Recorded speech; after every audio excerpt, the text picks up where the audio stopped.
नमस्कार दोस्तों, स्वागत है आपका शिव साधना तंत्र चैनल में। भगवान महाकाल का आशीर्वाद आप सब पर बना रहे, ऐसी मन में कामना है, प्रभु से प्रार्थना है।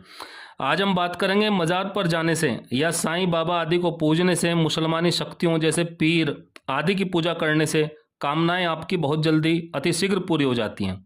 परंतु ऐसा क्यों होता है, इसका कारण क्या है और इसका क्या दुष्प्रभाव हमारे जीवन पर पड़ता है? विशेषकर जो हमारे सनातन हिंदू भाई बहन माताएं हैं, उनके जीवन पर इसका कितना घातक प्रभाव पड़ता है, इस विषय को आपको अवश्य जानना और समझना चाहिए। और यदि आपके कोई मित्र संबंधी आदि भी इस प्रकार का कोई कृत्य, कोई कार्य अपने जीवन में कर रहे हो, तो उनके साथ इस वीडियो को अवश्य एक बार शेयर कीजिएगा। और आपसे निवेदन है कि ऐसी और अधिक उपयोगी और महत्वपूर्ण जानकारी प्राप्त करने के लिए चैनल को अवश्य सब्सक्राइब कीजिए और वीडियो आपको अच्छा लगे तो ही लाइक कीजिएगा।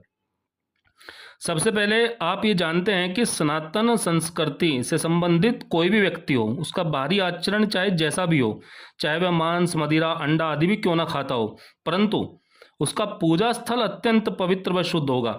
वह भोग पूजा नहा धोकर पवित्रता के साथ अपने घर में करता होगा। उसके घर में पूजा स्थल का वातावरण पूर्ण पवित्र होगा, परंतु यह पवित्रता तभी तक रहेगी जब तक कि वह व्यक्ति किसी प्रेत पिशाच की मजार को जाकर ना पूजे, किसी मुर्दे की मजार से कोई चीज लाकर अपने पूजा स्थल पर ना रख दे या मुर्दे की मूर्ति अपने पूजा स्थल पर ना रख दे। लेकिन ये क्रम करते ही पूजा स्थल की पवित्रता तो समाप्त होती ही है, अन्य नए दुष्परिणाम भुगतने का भी प्रवेश द्वार उसके लिए खुल जाता है। होता क्या है कि जब हमारा किसी मुस्लिम पीर मजार आदि पर जाना होता है, और हम जाते ही क्यों हैं, क्योंकि हमें हमारे 36 करोड़ देवी देवता कम पड़ गए होते हैं, इसलिए हम एक विधर्मी जेहादी मुर्दे की शरण में जाते हैं। अरे आप इतिहास उठाकर देखिए कि इन व्यक्तियों ने सनातन संस्कृति के विरुद्ध कैसे कैसे कर्म किए थे। जब गुजरात में सोमनाथ के मंदिर का ध्वंस किया गया था, उस समय 5,000 से ऊपर व्यक्ति, इतिहास में तो 50,000 व्यक्ति हैं, लेकिन मैं कह रहा हूं कम से कम 5,000 से ऊपर व्यक्ति मंदिर में खड़े खड़े पूजा करते हुए काट दिए गए थे। सनातन हिंदू भाई बहन बिना गौमांस भक्षण के, गौमांस के भोग के, बिना गो रक्त पीकर जिन्होंने अपनी साधनाएं की हों, जिन्होंने अपना जीवन सनातन संस्कृति के विरुद्ध कर्म करने में बिताया हो पूरा जीवन, बाद में उनके मरने के बाद उनके चेले चपाटों ने उनके बारे में बड़ी बड़ी बातें बताकर उनको इतना महिमा मंडित कर दिया कि हमारे हिंदू भाइयों बहनों का ब्रेन वॉश हो जाता है और वे उस मुर्दे की मजार को पूजने के लिए चल पड़ते हैं। लेकिन एक बात आप लिख लीजिए, जिस दिन आप ऐसा करके अपने घर में घुसते हो ना, उसी दिन तुम्हारे मुख्य द्वार पर रहने वाले तुम्हारे पित्र आदि तुम्हारा साथ छोड़ देते हैं। देव शक्तियों का आशीर्वाद आपसे हट जाता है, क्योंकि वो भी आपको देख रहे होते हैं कि ये क्या कर रहा है।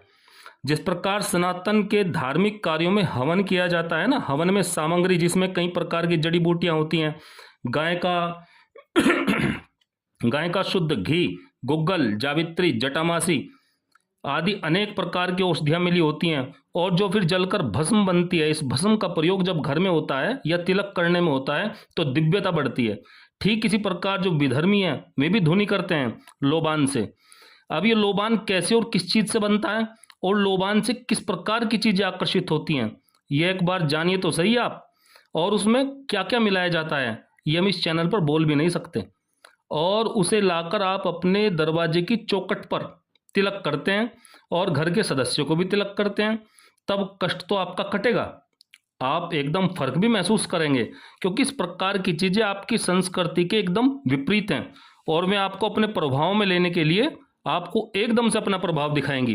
परंतु इस कार्य में स्वयं आपका सहयोग होने के कारण से आपके पितृदेव, कुल देवता आदि आपका साथ छोड़ देंगे, क्योंकि इतनी गंदगी के साथ वे नहीं रह सकते और आप चूंकि खुद रहना चाहते हैं इसलिए में हट जाते हैं साइड में।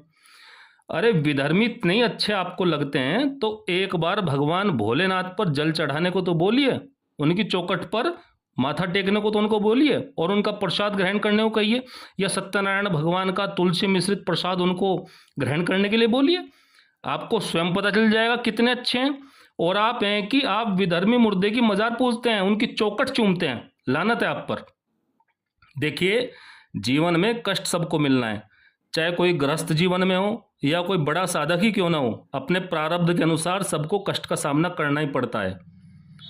तो जब हम शुभ साधनाएं करते हैं तो शक्तियां हमारे प्रारब्ध को काटती हैं। हमारी दिव्य शक्तियां, जो देवताओं की शक्तियां हैं, प्रारब्ध को काटती हैं या काटने का बल सामर्थ्य हमें देती हैं। पर प्रारब्ध को झेलना तो पड़ेगा ही। इससे बचने के लिए आप अपने धर्म के विपरीत जाते हैं। आप अपने धर्म के विपरीत मुर्दा, पीर, मजार आदि को पूजते हैं। कुछ समय के लिए आपके प्रारब्ध का फल टल सकता है। ये कृत्य आपके प्रारब्ध का फल कुछ समय के लिए टाल सकता है, परंतु एक समय आएगा जब वह बांध टूटेगा तो आप बिल्कुल बर्बाद हो जाएंगे। ऐसे कर्मों का फल कई कई पीढ़ियां भुगतती हैं। और मेरे भाई और बहनों, माताओं, इसलिए मैं अपने अनुभव से कह रहा हूं, मैंने खुद अपने जीवन में देखा है कि अपनी सनातन संस्कृति के अनुसार ही चलने में भलाई है, आपका भला है। और आप भटके मत। समय अवश्य लग सकता है, परंतु शॉर्टकट मत अपनाइए। तो इन सब बातों को समझिए। आप अपनी संस्कृति पर पूरा विश्वास बनाए रखिए। और जिसका अपने 36 करोड़ देवी देवताओं से भला नहीं हुआ, एक मुर्दा क्या उसका भला करेगा फिर।